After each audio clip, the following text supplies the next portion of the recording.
Hello, welcome to the Hispanic Patriot Podcast, everybody. A weekly podcast broadcast live from a secret, undisclosed location here in the heart of the great state of Colorado.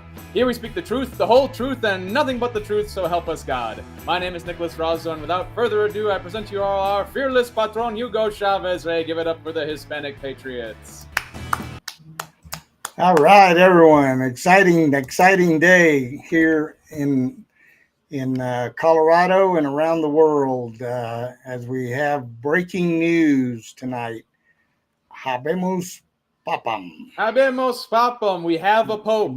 We have a new pope, Cardinal Robert Francis Prevost of Chicago, Illinois. Chicago, Illinois? Places. I'm from Chicago, Illinois. My goodness. He becomes the first ever American pope elected, and people said it could never happen, but never doubt God's hand. When you say it can't happen, that's when it happens.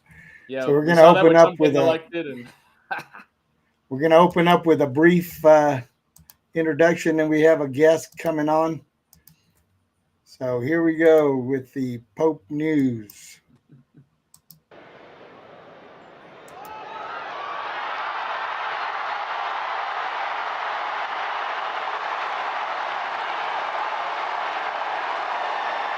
The seagulls are happy.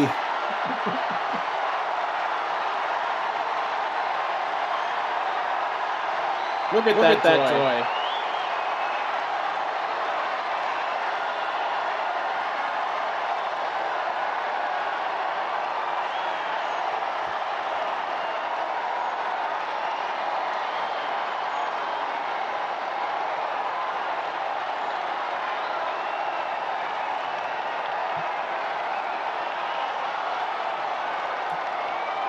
For those of you that are not aware, the white smoke is the signal sent by the conclave indicating that a new pope has been elected. That's how you know if it was orange smoke. Donald Trump was elected pope. I love when Trump made that joke. By the way, this was the fourth vote. They had 4 rounds of voting to elect the pope. So that gives you an idea of what took place. Let's switch over now to the initial introduction of the Pope.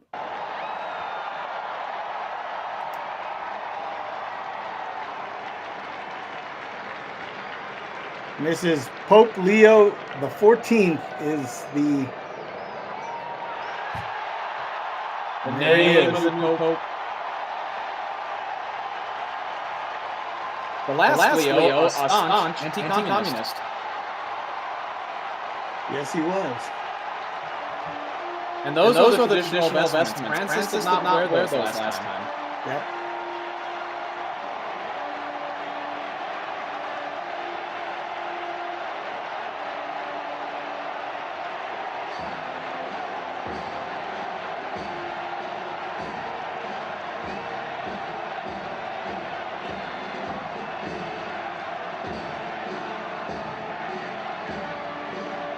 That's got to be an awesome feeling. It looks visibly moved. Yep.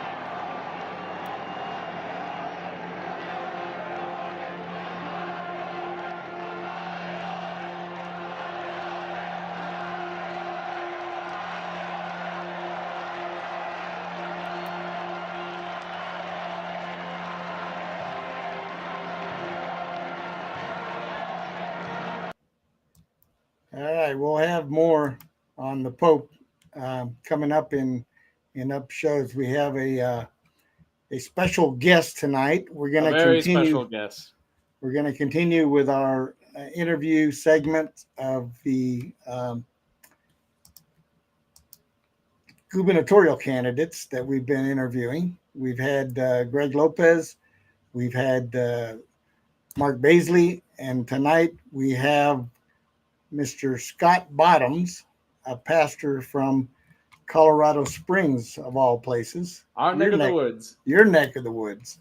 So Dr. Scott Bottoms serves as the representative for Colorado House District 15 in El Paso County and is currently in his second term. He is also the lead pastor of church at the church at Briargate in Colorado Springs, where he has faithfully served for nearly 13 years. Prior to that role, Dr. Bottoms served in Strasburg and Rocky Ford, Colorado. He holds a Bachelor of Arts in Church Ministries from Southwestern Assemblies of God University, a Master of Arts in Urban and Intercultural Ministries, and a Doctorate of Ministry in Intercultural Spiritual Leadership. A proud veteran, Dr. Scott Bottoms served 8 years in the United States Navy. His leadership extends beyond the church, having served on executive boards with the Assemblies of God, Nelson University, and Strong Cross Ministries, where he has also chaired Sarah's Home. Dr. Bottoms has been married to his wife, Linda, for 34 years. Together, they are proud parents of 3 children, 2 daughters-in-law, and grandparents to 3 grandchildren. Dr. Scott Bottoms is currently running for governor of Colorado for the 2026 general election, actually the primary first, but hopefully the general election. And you can find out more about Dr. Scott Bottoms at www.scottbottoms.com. So without further ado, let's bring on our guest tonight, Dr. Scott Bottoms. Welcome to the show, Dr. Scott Bottoms. How are you tonight? Welcome, Scott. I'm great, and it's always great to talk to you guys. And you're a better doctor than Jill, I think. I hope so. Well, So how are you Christ is tonight? definitely better than that. Please. Are you relieved that the session is over? Yeah, I am. It's and of course we can get into some of this, but it is amazing how when you think they can stoop no lower and they can be no more evil, that this is the limit. They dig deep into that cesspool and they come up with something else. I stopped saying that phrase a long time ago because every time I say it, they find a way to get lower, and lower, and they just have no conscience now. It's like, they don't care. All these so-called hearings that they have to hear the people, they sit there and fiddle with their phones and play around and act disinterested, and then just go ahead and do whatever they were going to do anyway. And, yeah, a lot of times they get up and leave the room. And I just talked to a pastor earlier today on an interview, and he was talking about how he waited 11 hours and then didn't get in on the 1312 bill, which is the transgender bill. And I told him, I said, most of the people outside the Capitol don't know how this works, but they're very intentional about not letting you have time. There was almost 800 people that signed up. 75 of them were for the bill. So that leaves about 700 that were against the bill, and they gave both groups 4 hours each. They're truly kicking dirt in the eye of the people of Colorado. They don't care what the people of Colorado think. And here's something that I think is huge with this too, is the people of Colorado. And I'm saying Democrats also, and you mark my words today, because you will see this in the future.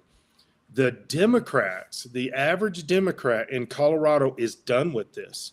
They are tired of the Marxist, leftist people that are coming after their kids and the grooming and everything. They are tired of this. I get emails constantly. I've had emails from Democrat Party leaders, not in the House and Senate, but in the state, and different county leadership that have called me and said, how can we get you to the governor's seat? I've had major Democrat donors call me, say, how can we get you into the governor's seat?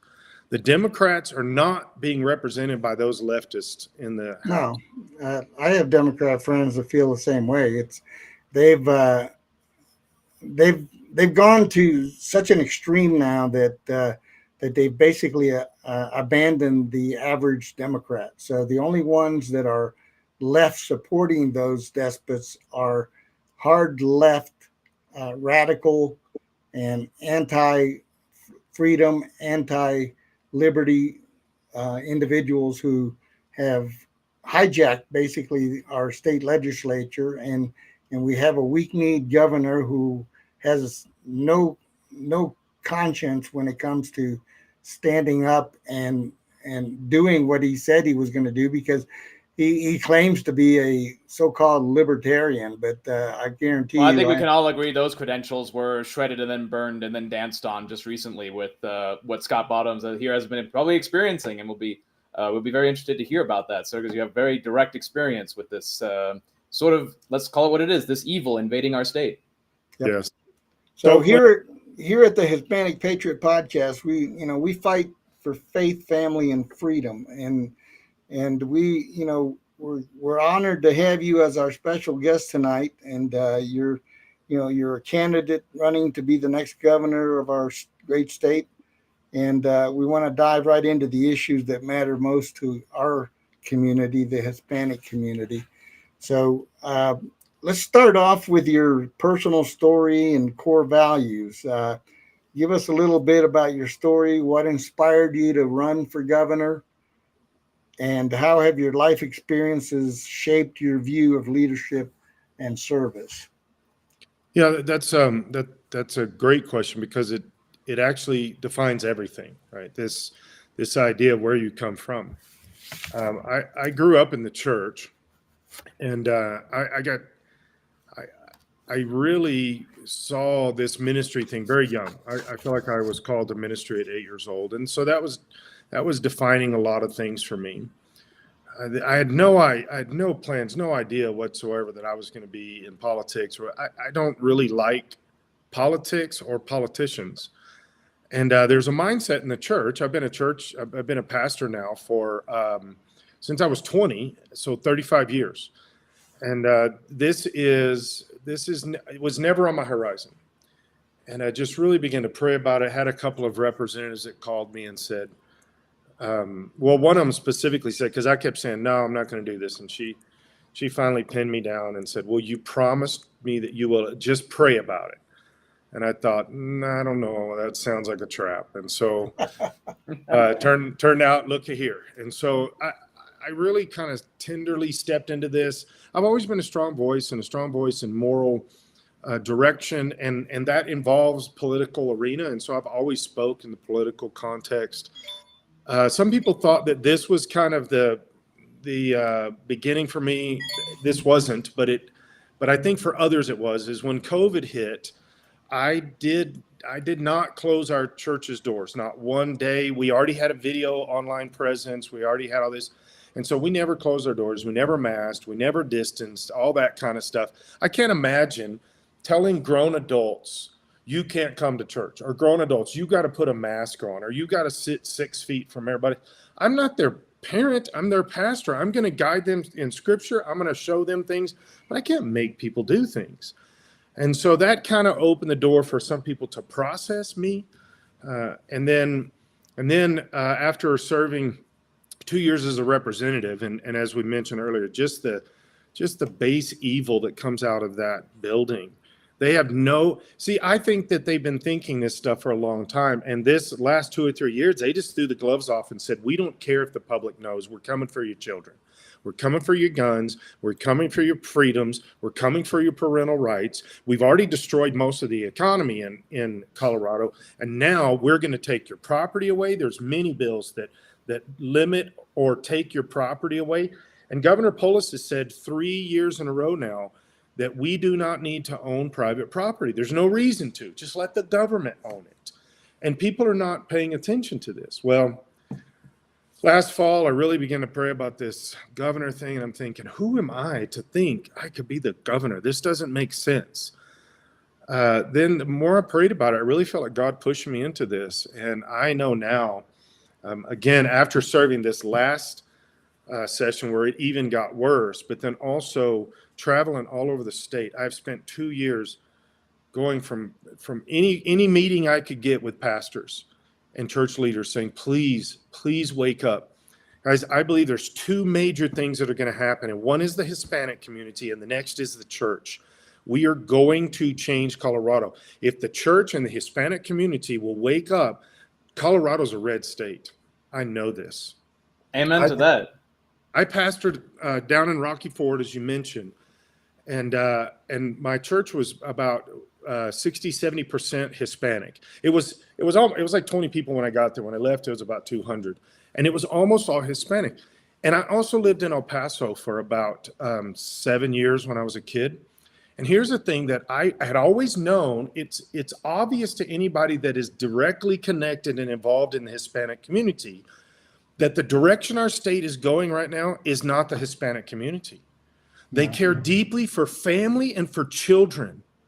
I have seen, and I've been to all the events, and my church I would get invited because people in our church, we also had a migrant ministry in our church there, where we reached out to people, migrants that didn't speak English. And they would get saved, but they don't speak English. And there wasn't a lot of Hispanic speaking churches. So we started ministry where there was translation, all this other stuff. And so I was constantly connecting with the community. And so I would get invited to parties, 50, 60 people, a wedding or something like that. Me and my wife are the only ones that didn't speak Spanish. I could speak a little bit, but I would watch. Poquito. Poquito. There you go. Yeah. Hablo poquito, comprendo mucho. So, Hey, eso, padrino. There you go. So I would watch the children. They're the center for everybody in the Hispanic community. Especially at birthday parties. Yes. And quinceañeras, when I was in El Paso, I was invited to every single quinceañera that happened. Very lucky. And but this is the thing. The Hispanic community is already starting to figure it out, and they're already changing. You look at the statistics in this last presidential race. The Hispanic community has said, nope, we're done. We're tired of being lied to. We're tired of being pushed over into the corner and ignored. And they are the strongest of all cultures in Colorado. They're the strongest when it comes to children and family. And then the biggest one is the church. If the church will wake up, this is a red state. This is a total red state. Yeah, we have a great job ahead of us for this next cycle. And I believe that thanks to the radical left at the legislature, they have opened the door for us. And if we don't take advantage of that, shame on us. We're gonna have to hit the road and work hard and go door to door, talk to the people, make sure that they understand what's at stake. And if they want more of what they just saw this last session, then they can either ignore the elections or keep voting the way they've been voting. And personally, I've been praying about this. I don't believe that that's where it's going to go, but we do need to go out and talk to the people and make sure that they understand, especially those that don't pay attention to what's going on. We got to go directly to them and make sure that they understand what's being put forth and what's this radical Democrat Party has perpetrated this last session, and we don't want any more of that. So definitely, well said, Hugo. Very well said. And honestly, I think a big reason for that is, Scott, you brought up a tremendous point, which is about the children. The fact of the matter is that politics ends at your children for most people. Unfortunately, there are many people who turn their children into political props, and that's a shame. But it is not really the majority of people in the state or people in the country. So, this whole point about education and parental rights is huge with Hispanics, huge with families, huge with the churchgoers, which are all three connected groups. So that brings a very important question about the structure of how we're going to protect our kids. And so I want to ask you, do you support school choice? Do you support giving parents the control over their children's education? And what will you do as governor to protect parental rights and to fight this evil, especially trans ideology coming out of the school curriculums these days? Yeah, this is I think the biggest foundation where we're going to accomplish a lot of this stuff. And I tell people all the time when they ask me, how can I get involved? This is one of the arenas that the average person can get involved in the most, and I believe have the most effect. Okay, so I go to the Capitol, been doing this, I've done this for 3 years now, And I go up there and I debate and I argue and I fight, and then they pass the bills. And I debate and argue and fight, they pass the bills. You become a school board member, and you have a lot of power in this state. You become a parent that actually gets involved and goes to school board members. Now, the previous FBI administration tried to make you terrorist when you did that, but we've got a new sheriff in town, and the FBI is not going to be doing this. In fact, we're going to be putting those FBI people in jail, and we're going to be releasing the FBI to do the right thing. And I'll give you a little hint. This is all I'll say about this.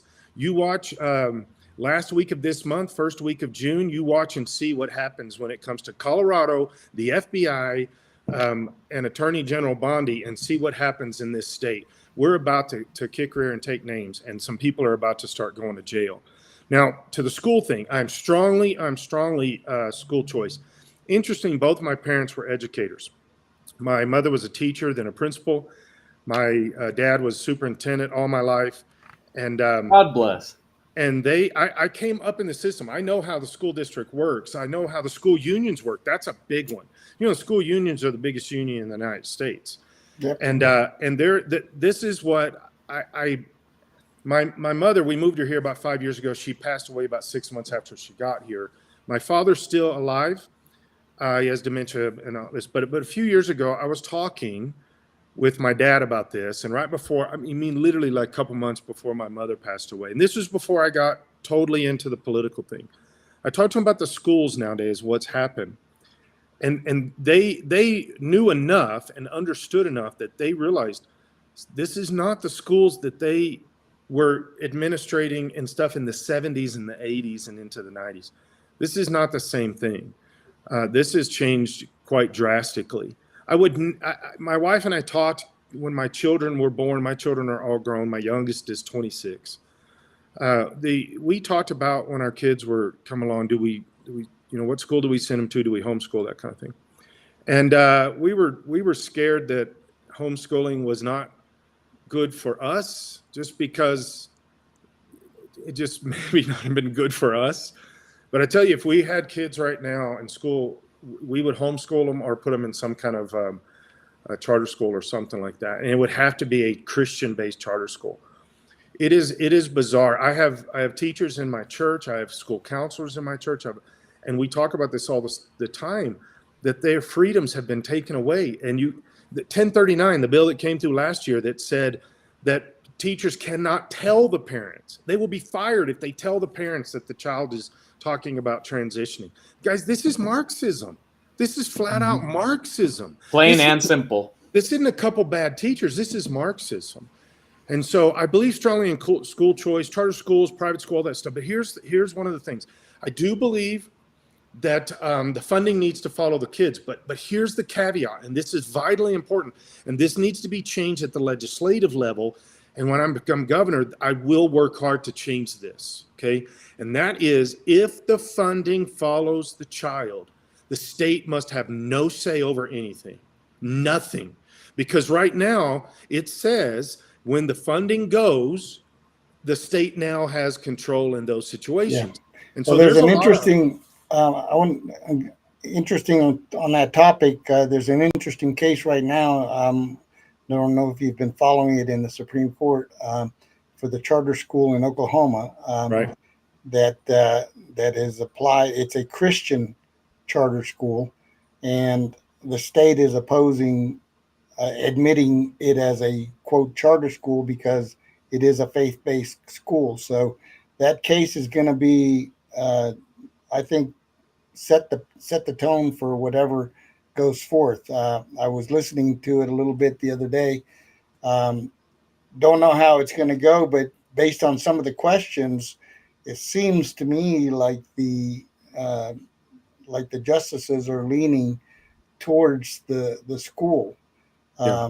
And that is in a neighboring state, and there is. That would be a huge decision. Almost as big as Brown versus Board of Education. Board of Education, right. And that actually makes me want to ask Scott a quick question, actually. Scott, do you feel that you are in sync with the general pendulum swing of America right now? Because it seems like the points that you're making seem to be part of a greater whole, the greater MAGA movement, the greater national awakening towards these ideas that have been disseminated by American populists for so long, but so ignored. What do you think about this in terms of that zeitgeist and how you fit into it? Well, I'll give you kind of a bigger picture than most people are processing here. They're seeing We this. love that here. We're seeing this as more like, okay, people are tired of this, and so Trump gets elected, and now Trump's cleaning house in a lot of different ways, and the Doge is absolutely amazing. In fact, we were talking, my son, he's very technical, works for Lockheed, and he was explaining to me today that there's a app that is coming out where you can take your state's budget, drop it into the app, and it'll Doge it for you. It's minimalistic, but it'll Doge it for you, and I can't wait because that's going to be day one when I'm governor. But either way, yeah, I think what's actually happening is this: the country has been, the pendulum has been swinging for a while, and people were looking for a Trump. And let me explain. I'm a huge fan of Trump, but let me explain something. The Trump that got elected in 2016 is not the Trump that just got elected. Okay, Yeah. He was a little young and naive, and he trusted too much. And we've all been there. Yes, yes. And he learned during that 4 years, and then he learned during that election. And people call me election denier, but I know Trump won that election. I don't care what they say. We say that here on Hispanic Patriot Podcast as well. Yeah, some guy with dementia in his basement didn't get 84 million votes. I don't care what anybody says. Broke every record we've ever had? No. And so Trump. There's another side. I don't mean to interrupt you, but there's another side to that coin that I kind of feel like God's hand was in this, and the 2020 election stealing had to happen so that he could bring Trump back in 2024. So from that perspective, bigger, better, stronger. I believe that God manipulated that to make it a different type of administration after giving the country a dose of the Biden administration. Yeah. And that's what I think, that's my analysis of what happened, because much like Colorado here, actually, if you think about it, with our beloved governor, all hail the queen, as I like to say. Yeah, I'll throw a little biblical thing in there. Scripture talks about how all kings and leaders and everything are put into position. And so people say, well, then it was God's will for Trump to not get elected. I don't believe that. I think this is what happened. Same way with King Saul in the Old Testament. It wasn't God's will that King Saul got elected. He told them, don't do this, don't do this.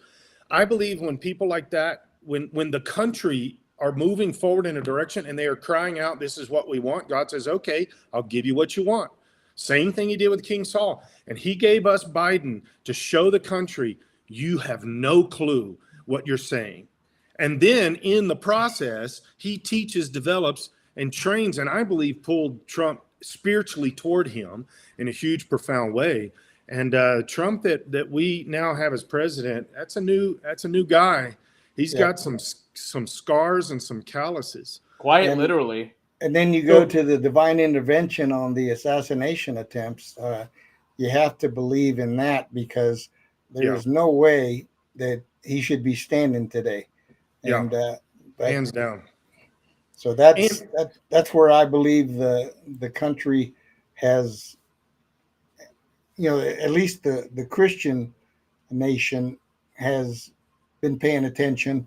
But also, I think it makes secular folks think as well, because maybe they're not believers, but they have to believe that there's some higher power that saved Trump for that election victory. So when things happen, it makes people believe in God. That is absolute truth. And it brings us to another question, actually, Scott, because and I've made this observation before, that so we have 3 frontrunners for the Republican primary right now. And by my observation, each one of you guys are fantastic folks, but you represent or come from primarily one solid group and have many connections with other groups. It seems like, Scott, that a center of your persona, your campaign, is the Christian aspect, and that is a beautiful aspect. So it begs the question, How will you defend religious freedom in our state, and particularly when it comes to the unborn, which is such a huge issue for religious people across the state? What role does this whole framework of our Christian values play in restoring the family to the center of state policy? Okay, so this is actually tied to your previous question about the pendulum, right? So the pendulum began to swing after, I believe, when everybody in the country saw the election was stolen from Trump. Something began to happen. I think it had been building in hearts and minds for a while, but something began to happen. And then over those 4 years with the lawfare and with just coming after Trump and attacking him and all this kind of stuff, this stuff began to build and to build and to build. But what we also started seeing as a parallel track was a lot of the BLM stuff and a lot of the transgender attacks. This is something I've been saying for a long time, and nobody's paying attention to this. If you go back over the last 8 years, almost all, and I think there's only one that doesn't fit the category, but almost all violent mass attacks were all from the transgender group. Very true. Okay, I'm not picking on somebody that wants some guy that wants to wear a dress. You want to do that, fine. But there's a deeper thing going on there than some guy that wants to wear a dress. This is just like BLM. BLM was attached directly to Marxist leadership, and it was on their website. Same thing with the transgender ideology. LGB is a sexual preference. TQ plus is an ideology. And that ideology is based in control. It's based in a few basic things. Let's get God completely out of the picture. I'm not saying people saying, I don't believe in God or I don't want to serve God. They are saying, no, we will eradicate God from our society. And then therefore, the children, we had a representative say this last year. She got voted out right here in Colorado Springs, thankfully. But she said, your children do not belong to you. Stop believing that. Yep. They belong to the state. Okay, so this is all of this same mentality. She's part of the transgender mentality and actually community too. And so that this is the push. Now the families in the United States and specifically in Colorado, they're seeing that there is an attack on the family. And most people don't understand at the pure core of who we are as people. All right, I'm saying this to people that believe in God, don't believe in God, but they also understand. People that do not believe in God, they know intuitively there's more to them than just them physically. And getting married and having children illuminate that there is a bigger transcendent issue. So I've been a pastor for 35 years. The biggest transition that somebody has in life that brings them to church is having children. And all of a sudden they show up to church because they realize, wait a second, we can't keep just doing life like there's a little person now that we're responsible for. And so this pendulum that's been swinging, it is, and let me bring this to the other candidates in the race without picking them. Okay, Senator Baisley, good friend, good Christian man. There's also another one, Sheriff Mike Soult, that's out of Teller County. He's a solid guy too. He's come down to the Capitol and he's testified on a Second Amendment issue. Solid guy. And then Greg Lopez. I'm friends with Greg Lopez. I mentioned this at a rally that he was at with me the other day. I voted for him in the last election, and I hope he returns the favor in this election. That's brilliant right there. So those are all good guys. They're good guys. Okay, I'm not picking on that. But the pendulum that's been swinging, and the reason that Trump was pushed forward, and I do believe at the end of the day, God put Trump in that seat. Okay, people voted, people did what they had to, guys like Charlie Kirk and they all played their part and they were all important in the process. Okay, but at the end of the day, I believe God is giving our country another chance. And so here's part of the pendulum is the state of Colorado needs a leader, and I'm the guy. I'm not picking on any of the other guys. They're good guys, and I hope I can get a couple of them convinced to maybe work with me in my gubernatorial run and work with me in the cabinet positions afterwards. I've got some places I need these guys. They're great guys, but I'm the leader person that's going to take this to the finish line because the people of Colorado don't need another what we've had for many years now. in our gubernatorial candidates. We need more of a Trump person, and I think I've proved that in the House. That's who I am. So Confidence, sir. Love that confidence. I want to hit segue on what you're just talking about, and I want to throw something at you that the other side is going to come up with, and that is, do we want a theocracy, or is that what we're looking for? And so I want you to respond to that attack, because that's one of the things that comes from the left, especially when it comes to a man of God running for a political office. They immediately jump to that theocracy accusation. So shamelessly so, but how do you respond to that? So I taught a class for CU, political science class, and they had done their homework on me. That was what the rules were, and get some questions and all this stuff. And through the conversation of this, one guy said in there, he said, we understand, because I told him, I said, you realize you don't have life, liberty, and the pursuit of happiness without Christianity. Those things don't exist. They came from that. Our way of understanding our democracy, our republic, came from the Bible and came from people that were saying, for you to truly have freedom, it has to start with what? It has to realize that you were created by God and were given rights by God. They don't come from people. People cannot give other people freedom. They can only take it away. And the same guy said, no, you can let a guy out of jail. That's giving him freedom. Did you just hear what you said? Somebody put him in jail. That's people. Okay, well, you can give a slave freedom. Somebody made him a slave. That's people. Okay, God gives freedoms.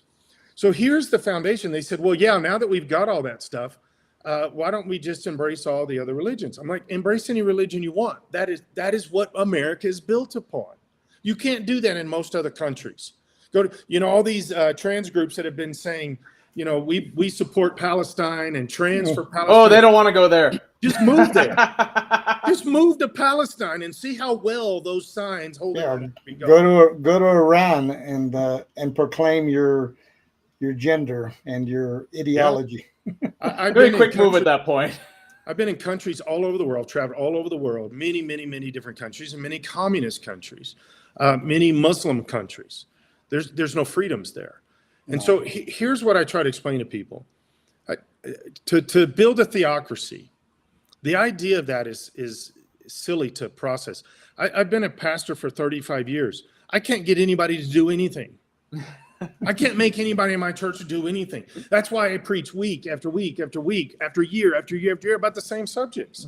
Because as human beings, we do not like to be told what to do. Yeah. The Bible is very clear about what to do, but people don't do it. So let's say, as a governor, I'm going to say, everybody go to church on Sunday. How many people are going to go to church on Sunday? The same amount of people that were doing so before. Yeah, I can't get my church to get to church all at the same time on Sunday. So the idea of a theocracy is silly. Now, let me put this, because this is huge. Will I govern as a Christian from the Bible? Yes, hands down. Because that's the only place you can actually find the true principles of truth, morality, and freedom for all. The transgender group doesn't want freedom for all. They just passed a bill that said you can have your kids taken away if you don't go with their ideology. So you tell me, who's building what spiritual direction for our it kind of feels like we're already in a theocracy right now. You're in a church. You're in a church of ideological wokeness. You're in a church of transgenderism. I've been saying for 25 years that the environmental movement is a religion. It's not based on science. It's not based upon reality. It's not based upon facts. Well, then it's based upon what? Faith. Faith that this is all true. Isn't that a religion? Yep. My Absolutely. faith is in Jesus. Theirs is in environmentalism. And so the idea of building a theocracy makes no sense. Nobody can do that. It's not possible. Amen. Well, that's not true. You can in Saudi Arabia. You can in Iran. You can in Pakistan. Yep. You can in Iraq. You can build theocracies there, but you cannot in America. I won't even allow that. I believe that's a scare tactic used by the leftists and the Marxists that they want to discredit anyone who of the Christian faith. It's interesting that they never try to discredit anyone from the Muslim faith or other faiths. And so I just wanted to throw that out there because I know that's coming down the pike, and you're going to have the leftist media that's going to come out and say, well, here's a pastor who wants to be governor, and he's going to impose his Christian theology on everybody in the state. Yeah. Okay. Show me how you're going to do that. Hugo, that actually brings up, we were talking in the pre-show actually, that Scott, I was debating bringing this up, that I thought it was fascinating that you are labeled on Wikipedia as a far-right politician. Mm-hmm. And yet when you're speaking here, it sounds like it's the traditional, foundational American Christianity that we've had. So it makes me, question, why people throw this label at you. Why are you, raised to this position among other, there are plenty of Colorado politicians who often share many of your views. So that makes me wonder, why do you think that you are a special target for these kind of slurs? Well, there's some layers to that. One is I have been a pastor. And so being a Christian politician is not the same as being a pastor that is a politician. Okay. There are certain things. And here's something that's interesting. We had reporters that were watching me online fairly regularly, and specifically my Wednesday night service, because I do more discussion, that kind of stuff. And they were watching me online. And the next day, we knew at least 7 were. And we knew the next day, what was going to be put in print. I would say things intentionally just to, make them put it in print. But here's something that they know is, as a pastor, that's a deeper level of commitment than the average person that's sitting in a church. Okay, so they know that my beliefs are going to be not just part of me from the church person sitting in the seats, but I teach and preach this, and theologically, I'm also understanding at a deeper level. All this is theoretical, right? So that makes them scared. But if I would have gone to the House of Representatives and just been, an average middle of the road, they wouldn't have been worried about me. But that's not who I am. And I do speak about these things, and I speak as strong or stronger than anybody in that room. There's 2 or 3 others that'll get up there with me in that level. But I speak against this stuff from a core existence. I'm not trying to tell you a political value that I have. I'm telling you my existence of my life, that I have banked my future, my soul on, and that I'm speaking these things. And so the part of the reason that they come after me is that I do speak out. I'm a pastor, all these kind of things. But interestingly, the far right, let's look at this, because nobody's really processing this. They say, okay, well, we don't want some kind of pastor, this ultra far right, whatever. But we don't want a pastor being governor. Okay, but here's what I bring to the table. And I can give you example after example of this. I have watched this in the House of Representatives. There are representatives sitting in that house that are getting money by the hundreds and hundreds of thousands of dollars unethically from the state, unethically from other people. I've watched this from the Democrats. I have also some from the Republicans. I'm not going to pick on that too much right now. But getting money under the table, that just like Nancy Pelosi, they're all of a sudden, multi-millionaires. I just read yesterday that Obama's daughter got $60-something million as a consultant. 19-year-old consulting on what, I wonder, worth, my goodness, worth $60 million. Okay, so here's what I bring to the table. I'm an honest person. I don't lie. I don't cheat. I don't steal. I'm not corrupt. I will not take money from people. That's why for the first 2 years, the lobbyists left me alone. This last year, the lobbyists kind of started talking to me a little bit, but it was basically they knew I was kind of already on the table. On the same page with them. But I'm watching, I can name names every single day. I see these people take money and illegally take money because they're corrupt. So I'm not corrupt. I'm not taking money from anybody. If I say I believe in this ideology or this group, I'm not getting money from them. You can scour everything I have, every bank account, everything. I am going to. I won't go there. I'll just say. We'll encourage that a different time. I'll just say this. Maybe I'm not going to be the exact same on the page with everybody. I know I'm not going to be in Colorado, but I can say this. I'm not going to cheat on my wife. I'm not going to take money. I'm not going to be lying to you. You're always going to know what I'm thinking. I'm going to be honest to a fault, and I'm not going to be corrupt. So why do people not want that as a governor? How many governors have we had that you can say, no, they were honest, they weren't corrupt? I can give you lots of stuff. And now that I'm running for governor, I got people coming up and showing me stuff and telling me things and giving me evidence of previous governors. And I'm like, I don't want this information. I'm just running for governor. All right. Amazing what God puts in front of you, when you're fighting evil. So speaking of that, let's indeed. segue into Very important question for our Hispanic community. And border security. So as governor, what would be your plan to reduce and support our police, reduce crime and support our police? And with our southern border not so much in crisis now, but we still have those that came across during the Biden administration. Always under attack. How would you protect our state from the fallout of federal inaction? And do you support stronger state level enforcement of immigration laws? Because as we know, we've got a mayor here in Denver who is fighting headlong to continue our sanctuary city status, and we have a governor who basically supports sanctuary city or sanctuary state policies. So what would you do? How would you govern differently from what we're doing now with regards to both the state and city levels that we've encountered here in the last 18 months? Well, let me back up into that subject a little bit, because this has always been an issue for me. Like I said, I lived down in El Paso. Actually, I lived in a little city called Anthony, and it sits right on the Texas to Mexico border and sits right over against Mexico also. Okay. And so, I would spend a lot of time in Mexico. My family would go into Juarez every 2 or 3 times a week and go eat. And I mean, we loved it. All right. Now, this was in the 70s and early 80s. You will die there now. Yeah, back in the good old days. Yeah.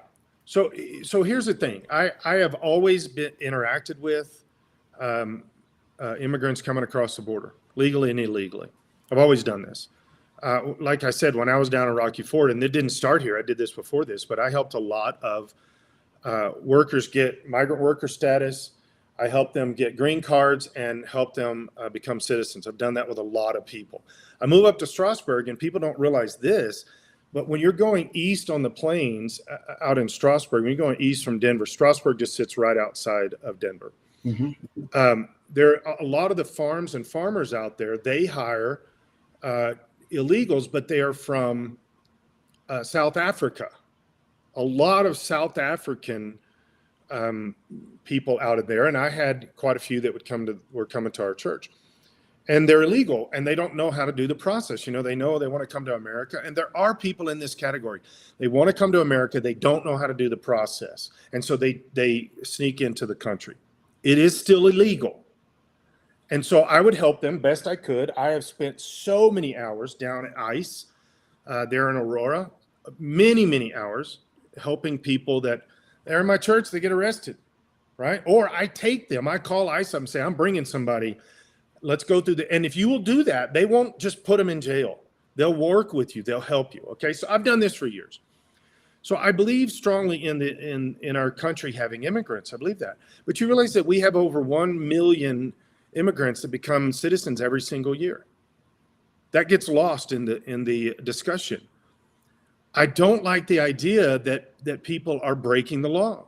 And they say, well, they haven't done anything. They're not criminals yet. Well, if you come across the border illegally, that's breaking the law. That is a crime. It is a crime.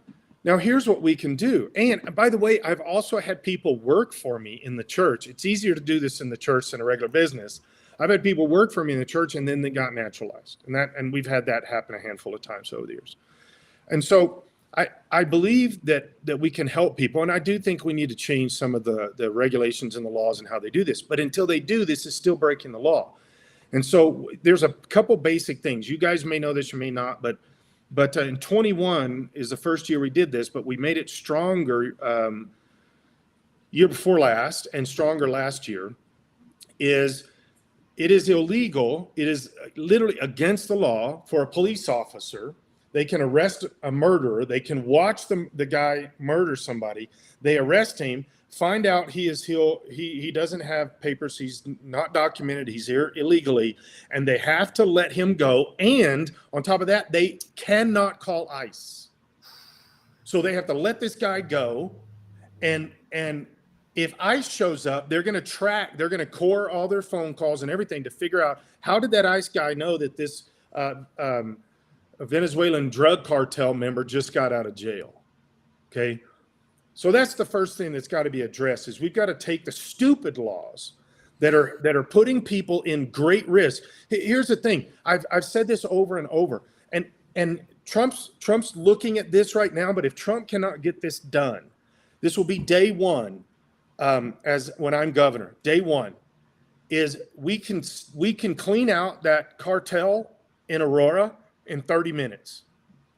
You give us the right people, the troops, the National Guard, the SWAT teams, we can clean all of the drug cartel out of Aurora in 30 minutes. I have had SWAT people, I have had sheriffs, I have had National Guard people tell me we can do this. Give us the freedom. But right now, the police are being told to stand down. Well, first, it didn't exist, right? It didn't exist. Yeah.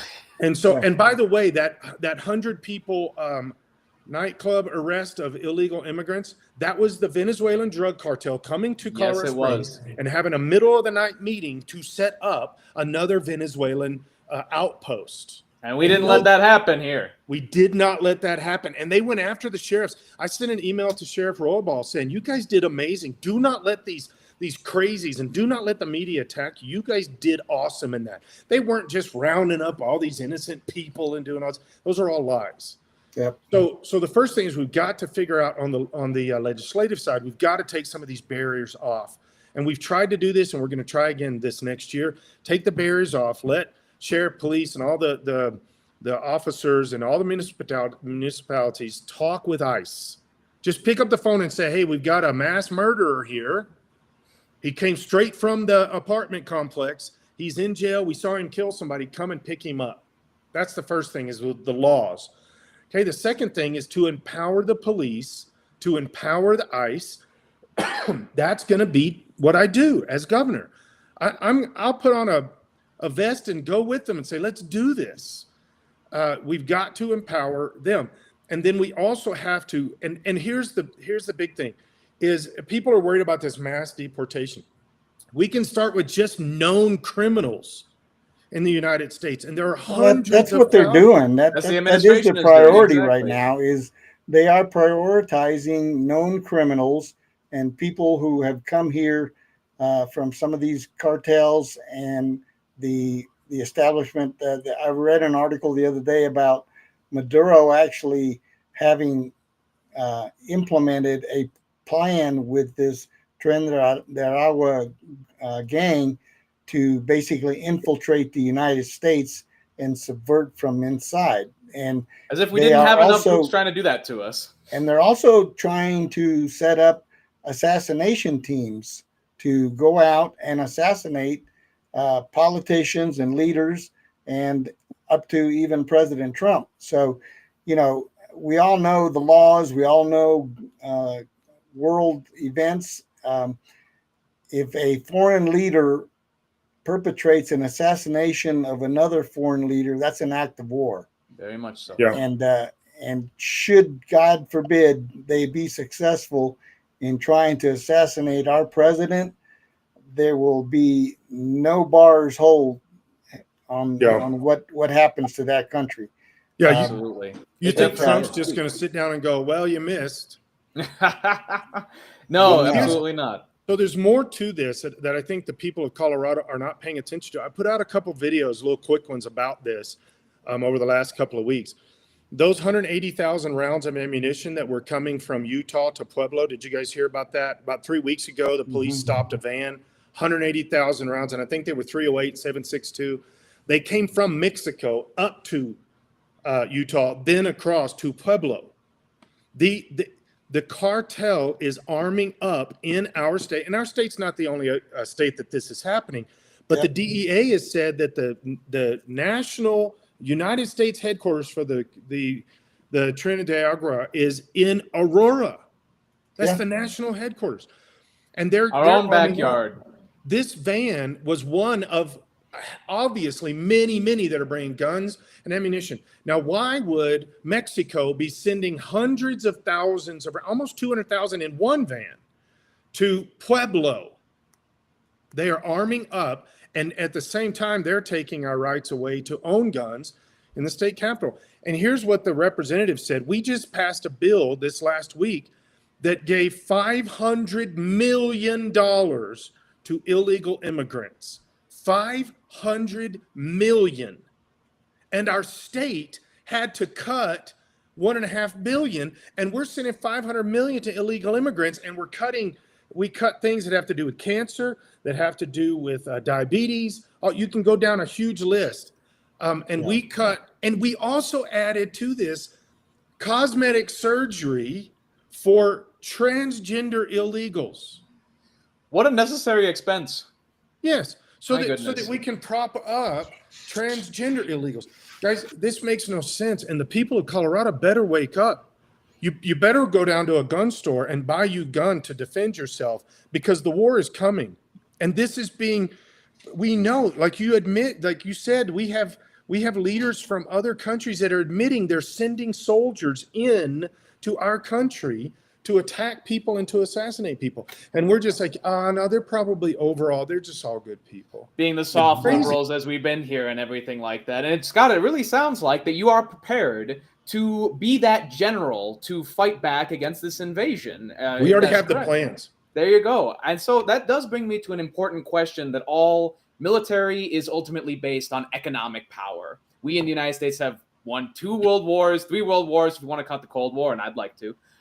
Based on our economic power. So as a huge thing that is coming across is we want to know what Scott Bottoms is going to do on economic issues to make sure that families are able to have the money to start businesses, to make sure that people are able to get good jobs instead of having to work for these horrible criminal enterprises. So what will you do as governor, especially since Hispanic families, Hispanic people are so entrepreneurial in the state and in the country as a whole? What can we do in your administration to support them? And what is your plan, especially in terms of the all-important Republican policy, cutting taxes and fighting regulations? I want to add one thing to that. Also, would you be in favor of eliminating the state income tax?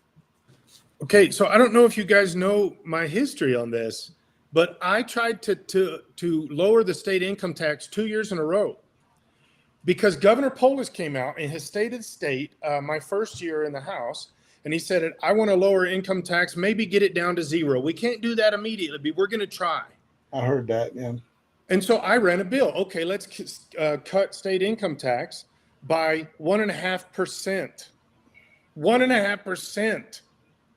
Now, it's only 4.4 at that time, and the Democrats voted unanimously.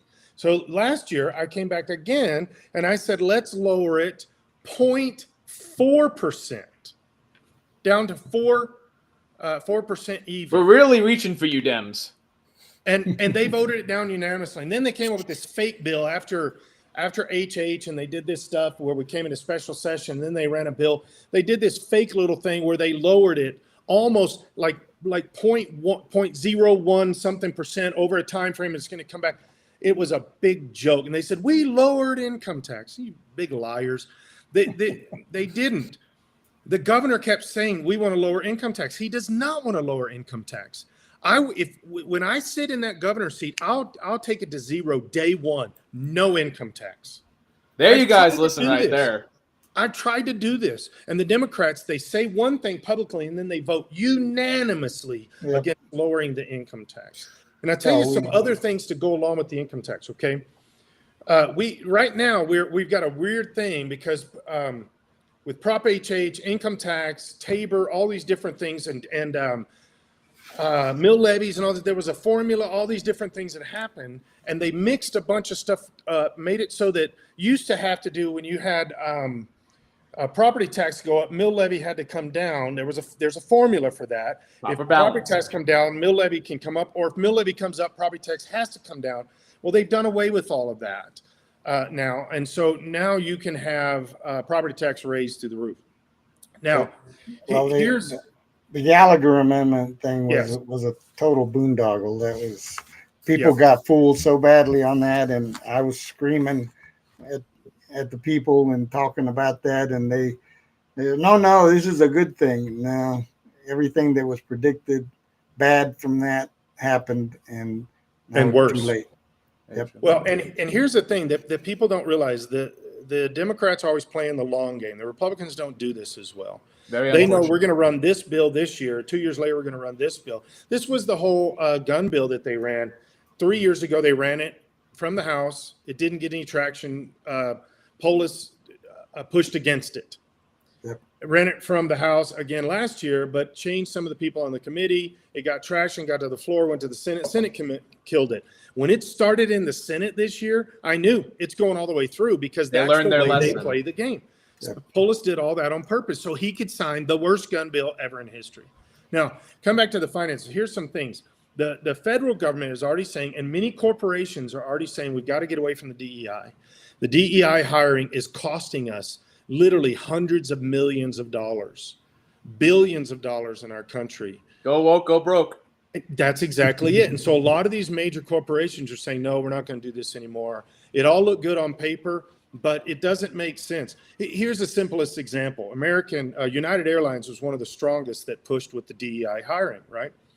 And then people started realizing, wait a second, I have never stepped on an airplane and wondered what the sexual identity of the pilot is.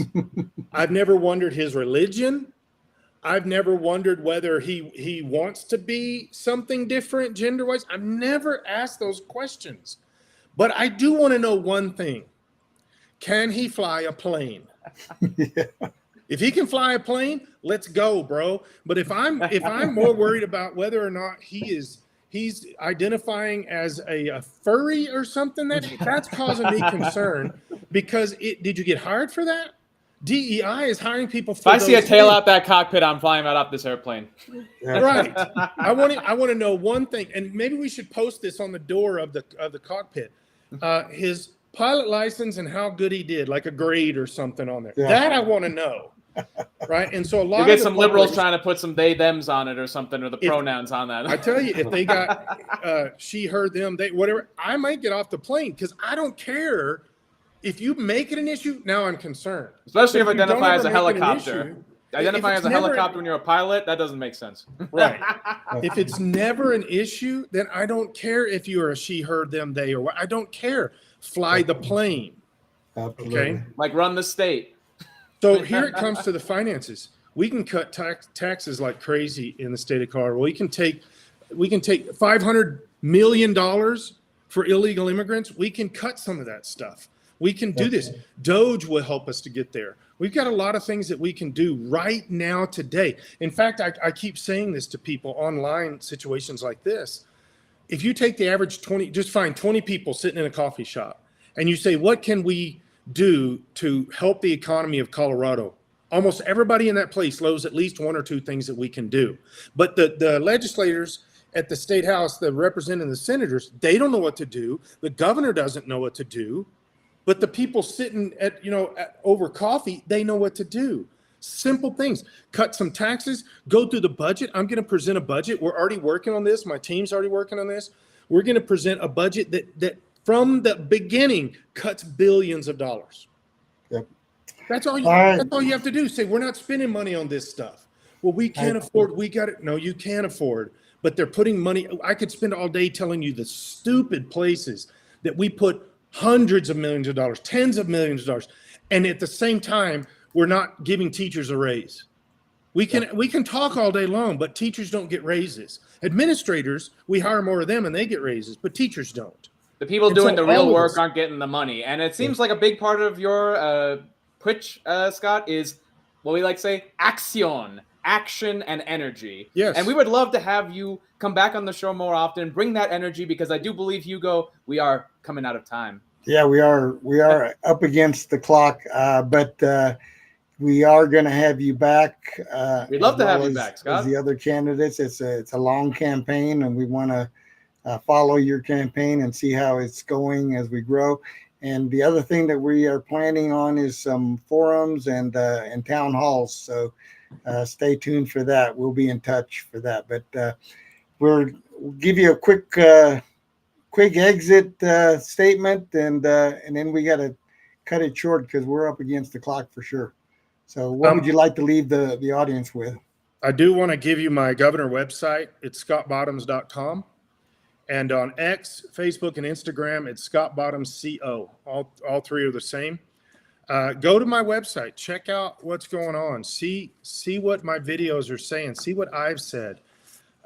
Educate yourself. And I believe that the more you educate yourself, I'm going to be the next governor of Colorado. So thanks, guys. I enjoy it. I enjoy talking to you all the time. Very glad to have you, Scott. And we'll see you many more Scott, times. for coming on, and God bless. We'll You talk too. to you soon. God bless you, Scott. And that was Scott Bottoms, All everybody, right. representative for HD15, and you'll be seeing him on Hispanic Patriot Podcast many more times, as well as other Colorado leaders. Subscribe, follow the platform of your choice, and make sure to always tune in Thursdays at 6 There's p.m. the music, and we're out of time, folks. We are. Thank you for tuning in. Hope you enjoyed it. We'll have more as we go along with all the campaigns.